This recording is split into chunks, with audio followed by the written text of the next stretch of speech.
নসিহত নং ২১। মুজাদ্দেদিয়া তরিকার কতিপয় বৈশিষ্ট্য। ইমামে রাব্বানী, কাইয়ুমে জামানী, মাহবুবে সুবহানী, গাউসে সামদানি, রাফিউল মাকানি, হযরত শায়খ আহমদ সিরহিন্দি মুজাদ্দেদ আল-ফিসানি রহমাতুল্লাহ সাহেব খোদা তত্ত্ব জ্ঞান অনুসন্ধানের ক্ষেত্রে তরিকায় মুজাদ্দেদিয়া নামে যে সাধনা পদ্ধতি বা তরিকা নিরূপণ করেন, তাহা আজও মুর্শিদে কামেলগণের পাক আত্মা পরম্পরায় মানুষকে আল্লাহ তাআলার সত্য সন্ধানে অনুপ্রাণিত, পরিচালিত ও কামিয়াবি দান করিতেছে। মুজাদ্দিদিয়া তরিকার এমন কতিপয় বিশেষ দিক রহিয়াছে, যাহা এই তরিকাকে অন্যান্য তরিকার প্রদর্শিত খোদা তত্ত্ব সাধনার পথ হইতে পৃথক করিয়াছে।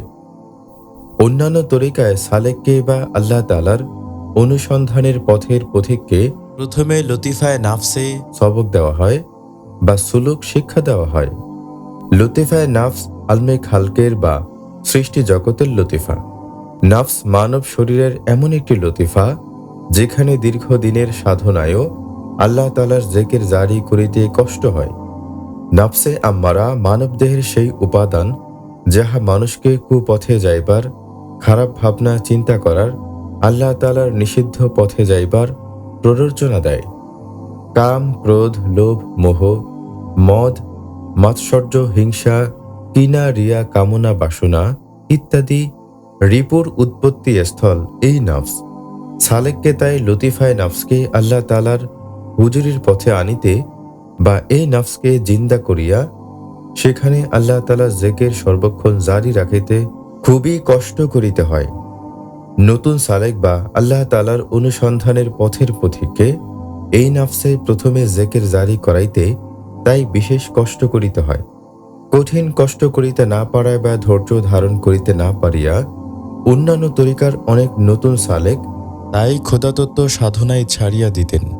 নতুন পথিকদের জন্য সাধনার পথ সহজ করিবার লক্ষ্যে হযরত মুজাদ্দেদ আল-ফিসানি রহমাতুল্লাহ আলাইহি সাহেব তৎপ্রবর্তিত মুজাদ্দিদিয়া তরিকার সাধনার পদ্ধতিতে প্রথমে লতিফায়ে নাফসের বদলে লতিফায়ে কালবে সবক দান বা সুলুক শিক্ষা করার নীতি প্রবর্তন করেন। লতিফায়ে কালবের পরিচয়। কালব হইল আলমে আমর অর্থাৎ নূরের জগতের লতিফা। আলমে আমর আল্লাহ তাআলার আরশের উপর অবস্থিত। আলমে আমর বা নূরের জগতে ইহার মূল বিধায় ইহা একটি সূক্ষ্ম জগতের লতিফা। মুর্শিদে কামেলের তাওয়াজ্জুতে এই লতিফায়ে কালব জিন্দা হইয়া মুরিদের জিকিরে কালবি হাসিল হয়, আল্লাহ তাআলার নূর প্রকাশ পায়। মুর্শিদের দয়ায় জিকিরে কালবি হাসিল হইলে মুরিদের দিল অতি সহজে আল্লাহ তাআলার দিকে রুজু হয়। নতুন সালেক আল্লাহ তাআলার অনুসন্ধানের পথে সাধনায় উৎসাহী ও অনুপ্রাণিত হয়। এই লতিফার স্থান বাম স্তনের 2 আঙ্গুলি পরিমাণ নিচে ঈষৎ পাজরার দিকে নিরূপিত আছে। পদ্মকোরক উল্টাইয়া ধরিলে যেরূপ দেখা যায়, লতিফায়ে কালবের আকার প্রায় সেই রূপ। ইহার একটি আসল যেরূপ আরশের উপরে আছে, তদ্রূপ আসলের আসল তাজাল্লিয়াতে আফালে সন্নিবেশিত রহিয়াছে। তাজাল্লিয়াতে আফাল হইল আল্লাহ তাআলার সেই শক্তি, যাহার মধ্যে সৃষ্টি জগতের সকল ক্রিয়া কর্মকাণ্ড নিরূপিত রহিয়াছে। এই তাজাল্লিয়াতে আফালের নূর বা জ্যোতির শক্তির দ্বারাই এই পৃথিবী, চন্দ্র, সূর্য, গ্রহ, নক্ষত্র নিজ নিজ কেন্দ্রের উপর ও কক্ষপথে পরিভ্রমণ করিতেছে। দিন ও রাত্রি হইতেছে। কক্ষপথের পরিক্রমার ফলশ্রুতিতে পৃথিবীতে ঋতু পরিবর্তন হইতেছে। এক এক ঋতু পরিবর্তনের ফলে নূতন নূতন ফুল, ফল, তরুলতা, ফসলাদি সৃষ্টি হইতেছে। প্রাণী জগতেও নূতন জন্ম হইতেছে। খোদাতত্ত্ব সাধনার পথের পথিক যখন এই মাকামে আসিবে, সৃষ্টি জগতের ক্রিয়াকর্মের যাহাই তাহার দৃষ্টিগোচর হইবে, তাহাই সে আল্লাহ তাআলার ক্রিয়াগুণ সমূহের প্রতিবিম্ব বলিয়া জানিবে। খোদা তাআলা ভিন্ন ব্যক্তি, বস্তু, নক্ষত্র, সূর্য, আকাশ প্রভৃতির কর্মবস্তুতই যে আল্লাহ তাআলার ক্রিয়াগুণ ব্যতীত সম্ভব নয়, তাহা সালেক সুস্পষ্টভাবে অনুভব করিবে। এই লতিফার নূর বা জ্যোতি সরিষা ফুলের মতো হলুদ বর্ণের। খোদাতালা আমাদের যে সকল 10টি উপাদান দ্বারা তৈরি করিয়াছেন তাহাদের প্রতিটিকে লতিফা বলে। পূর্ববর্তী নসিহতে বলা হইয়াছে লতিফা সমূহ 2 ভাগে বিভক্ত, আলমে আমর ও আলমে খালক। আলমে আমর নূরের জগৎ বা সূক্ষ্ম জগৎ, আলমে খালক জড় জগৎ বা স্থূল জগৎ।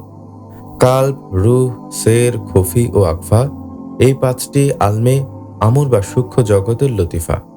আব, আতশ, আক, বাদ বা আগুন, পানি, মাটি, বাতাস ও নাফস এই 5টি স্থূল জগতের লতিফা। অসীম ক্ষমতাবান আল্লাহ তাআলা কুন বা হও শব্দের আমর দ্বারা আলমে আমরের সকল লতিফা সম্বলিত রূহ সৃষ্টি করিয়াছিলেন। সেই আমর হইতে সৃষ্টি হেতু কাল্ব, রূহ, সের, খফি ও আকফাকে আলমে আমরের বা নূরের জগতের লতিফা বলা হয়।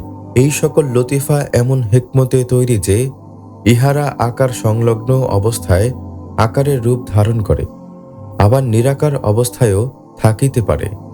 আলমে আমরের বা সূক্ষ্ম জগতের লতিফা রূহ দ্বারা স্থূল জগতের লতিফা নাফসকে পবিত্র করাইয়া আল্লাহ তাআলার পথে লইয়া যাওয়াই মানব জীবনে খোদাপ্রাপ্তি সাধনার প্রথম পদক্ষেপ। রূহ নাফসকে পবিত্র করিতে আসিয়া নিজেই অপবিত্র হইয়া যায়।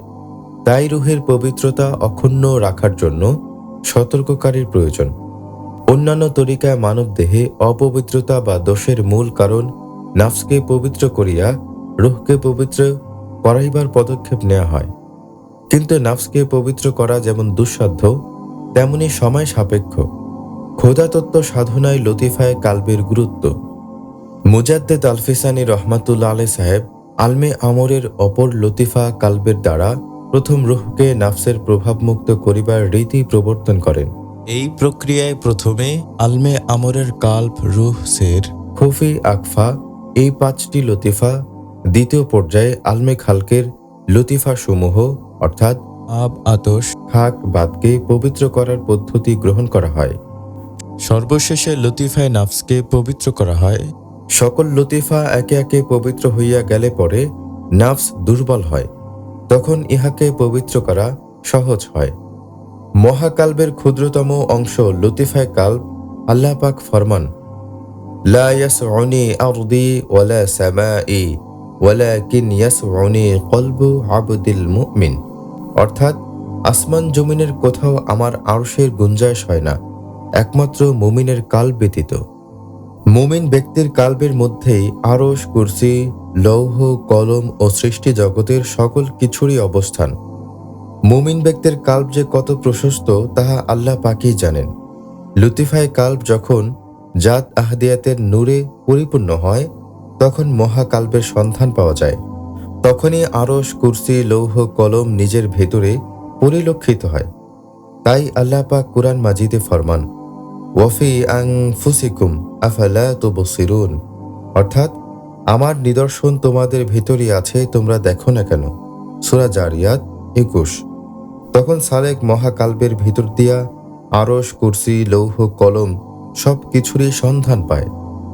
তাই মহাকাল্বের ভেতরে অর্থাৎ যে কাল্বের ভেতরে আল্লাহ পাকের যোগসূত্র বা সান্নিধ্য পাওয়া যায় সেই মহাকাল্বের পরিধি 7 তলা আকাশ হইতে 7 তলা জমিনের নিচে, তাহা তার সারা পর্যন্ত।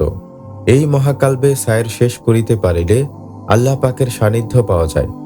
তাই রাসূলে করিম সাল্লাল্লাহু আলাইহি ওয়াসাল্লাম ফরমান, লা সলাতা ইল্লা বিহুযুরিল কলব। অর্থাৎ হুজুরে কাল্ব ছাড়া নামাজই হয় না। তাই খেয়াল কাল্ব আল্লাহ পাকের দিকে, আল্লাহ হাজির নাজির খেয়ালকে এককালীন কাল্বে ডুবাইয়া আল্লাহকে হাজির নাজির ওয়াহেদ জানিয়া হুজুরি কাল্বে সেজদা করাই আস-সলাতু মিরাজুল মুমিনিন। তাই লতিফা কাল্বে খেয়াল এককালীন ডুবাইতে না পারিলে নামাজে হুজুরি হাসিল হইবে না, আর তা না হইলে নামাজে বিভিন্ন খারাপ কথা মনে আসিবে। বাল্য জীবনের কত বন্ধুর স্মৃতি, কত মামলা মোকদ্দমার কথা মনে আসিয়া পৌঁছিবে। মন সেই দিকে ঘুরিয়া যাইবে। মুখে সুবহানা রব্বিয়াল আ'লা অর্থাৎ আমার প্রতিপালকের পবিত্রতা ঘোষণা করিতেছি বলার কি দাম? মৌখিক ভালোবাসার দাম কেউ দিয়া থাকে না, তাহাকে লিপ সিম্প্যাথি বলা হয়। সেই জন্য আল্লাহ পাক বলেন, তোমরা নাফসের সহিত জিহাদ করো। নাফসে আম্মারার সকল কিছুই আল্লাহ তাআলার বিরুদ্ধে। হুজুরি কালব বা কালবের একাগ্রতা অর্জনে মুর্শিদে কামেলের ভূমিকা। হুজুরি কালবের মারেফাত হাসিল না করা পর্যন্ত কেহই মুমিন হইতে পারিবে না। হুজুরি কালবের মারেফাত হাসিল করিবার একমাত্র উপায় মুর্শিদে কামিলের পাক তাওয়াজ্জুহ। সেই জন্য আল্লাহ পাক ইরশাদ করেন, ইয়া আইয়ুহাল্লাযীনা আমানুত্তাকুল্লাহ ওয়াবতাগু ইলাইহিল ওয়াসিলা, অর্থাৎ হে বিশ্বাস স্থাপনকারীগণ, তোমরা আল্লাহকে ভয় করো ও তাহাকে পাওয়ার জন্য ওসিলা অন্বেষণ করো, তাহাতে সম্ভবত তোমরা সফল হইতে পারিবে। সূরা মায়েদা ৩৫। সেই উসিলাই জামানার কামেল ওলি সকল, জামানার মুজাদ্দেদ ও শ্রেষ্ঠ কামেলে মুকাম্মেল আরিফে বিল্লাহ হযরত খাজা বাবা শাহ সুফি এনায়েতপুরী কুদ্দেসা সিরুল আজিজ সাহেব যাবার তাওয়াজ্জুহে ইত্তেহাদির দ্বারা লক্ষ লক্ষ মুর্দা দিল জিন্দা হইয়া আল্লাহর জিকিরে পরিপূর্ণ হইতেছে, লুতিফায় কালবজাত আহদিয়াতের নূরে পরিপূর্ণ হইতেছে। সেই সত্য জিন্দা পীরের কদম মোবারক জড়াইয়া ধরিয়া আদব, বুদ্ধি, মোহাব্বত ও সাহসের সঙ্গে যদিও পাক দিলে দেল মিশাও, তবেই তোমাদের মুর্দা দেল জিন্দা হইয়া তথায় আল্লাহ তাআলার জিকির পয়দা হইবে এবং আল্লাহ তাআলার তাজাল্লি দ্বারা দেল রওশন হইবে। যেমন ইলেকট্রিক কারেন্ট মূল স্রোতের সঙ্গে কানেকশন লাগাইয়া যেখানে বাল্ব ফিট করো না কেন, সুইচ টিপ দিলেই বাল্ব জ্বলিয়া উঠিবে। সেরূপে পীরের পাক দিলের সহিত মুরিদের দেল মিশাইলে মুর্শিদে কামিলের পাক তাওয়াজ্জুহ হতে মুরিদের মাথার চান্দি থেকে পায়ের তলা পর্যন্ত কোটি কোটি লতিফা আল্লাহর জিকিরে পরিপূর্ণ হইয়া মাতোয়ারা হইবে। তেল আল্লাহর দিকে ঘুরিয়া যাইবে, যাহাকে সুলতানুল আসকার বলা হয়। এই অপূর্ব নেয়ামত পীরে কামিলের পাক তাওয়াজ্জুহ ছাড়া পাওয়া সম্ভব নয়। তাই হযরত শেখ সাদী রহমাতুল্লাহ আলাইহি বলেন, জাগ্রত পরাণ যার মরে না সেজন, দৈহিক মরণ তার নহেরে মরণ। শত শত মুর্দা দেল মাটির উপরে, তার চাইতে অধিক ভালো যদিও কবরে। অর্থাৎ তুমি একটি লতিফা জিন্দা করিয়া কবরে শুইয়া থাকো, সমস্ত পৃথিবীর মুর্দা দেলওয়ালা লোকের চাইতে কবরে তোমার অধিক শান্তি হইবে। তাই মহাকবি হাফিজ বলিয়াছেন, ওগো দুনিয়ার মানুষ, তোমরা যদি আমার পীরকে বাধ্য করিয়া দিতে পারো, তাহা হইলে আমি তোমাদেরকে সমরখন্দ বুখারার সিংহাসন বিলাইয়া দিব। তিনি আপন পীরকে এত ভালোবাসিতেন যে পৃথিবীর সর্বশ্রেষ্ঠ সিংহাসন সমরখন্দ বোখারার সিংহাসনও তাহার পীরের প্রতি ভালোবাসার কাছে তুচ্ছ মনে হইয়াছে। তাই আশেক সকল বলিয়াছেন, অতি ভাগ্যের জোরে মুর্শিদের বল। কামেল পীরে সান্নিধ্য লাভ করা অতি ভাগ্যের জোরেই সম্ভব হয়। পীরে কামেলের তাওয়াজ্জুহ ছাড়া কেহই আল্লাহ তাআলার সান্নিধ্য অন্য কোনো উপায়ে অর্জন করিতে পারেন নাই। তাই পারস্যের মহাকবি হাফিজ বলেন, হাফেজ, তুমি যত বড়ই জ্ঞানী গুণী বুদ্ধিমান সায়েন্টিস্ট বিজ্ঞানী হও না কেন, তোমার পীরের কাছে তুমি কিছুই নও। যদি দুর্বিপাকের তুফান হইতে বাঁচিতে চাও, তবে পীরের সঙ্গকে নুহের তরী মনে করিয়া শক্ত করিয়া ধরো, নচেত এমনই দুর্বিপাকের তুফান আসিবে যাহা তোমার সবল ভিত্তিকে ভাঙ্গিয়া মিসমার করিয়া ফেলিবে। তাই সমস্ত মুরিদগণকে জানানো যাইতেছে যে, যদি আখিরি জামানার বালা হইতে বাঁচিতে চাও, দুশ্মনের হাত হইতে বাঁচিতে চাও, কঠিন ব্যাধি হইতে বাঁচিতে চাও, আল্লাহ তাআলার গজব হইতে বাঁচিতে চাও, তবে জামানার শ্রেষ্ঠ আরিফ খাজা বাবা হযরত এনায়েতপুরী কুদ্দেসা সিরুল আজিজ সাহেবের পাক দিলের দিকে দিলকে মুতাওয়াজ্জহ করিয়া সদা সর্বদা খেয়াল করিতে থাকো। আনোয়ারে জিকিরের ইলাহিয়ার ফয়েজ আল্লাহ তাআলার কুওত, লজ্জত, মোহাব্বতের সঙ্গে ভরিয়া মুর্দা দিল জিন্দা হইয়া ইসমে জাত আল্লাহ, আল্লাহ জিকির লতিফায় কালবে জারি হইতেছে। ইহাই বর্তমান জামানার গজব হইতে বাঁচিবার উত্তম উপায়। হর নিঃশ্বাসে খেয়াল কালবে ডুবাইয়া রাখো, দমে দমে আল্লাহকে স্মরণ করো, তবেই আল্লাহ তাআলার রহমত তোমাদের উপর বর্ষিবে। সকল বিপদ আপদ বালা মুসিবত ও তকদিরের বুরাই হইতে বাঁচিতে পারিবে।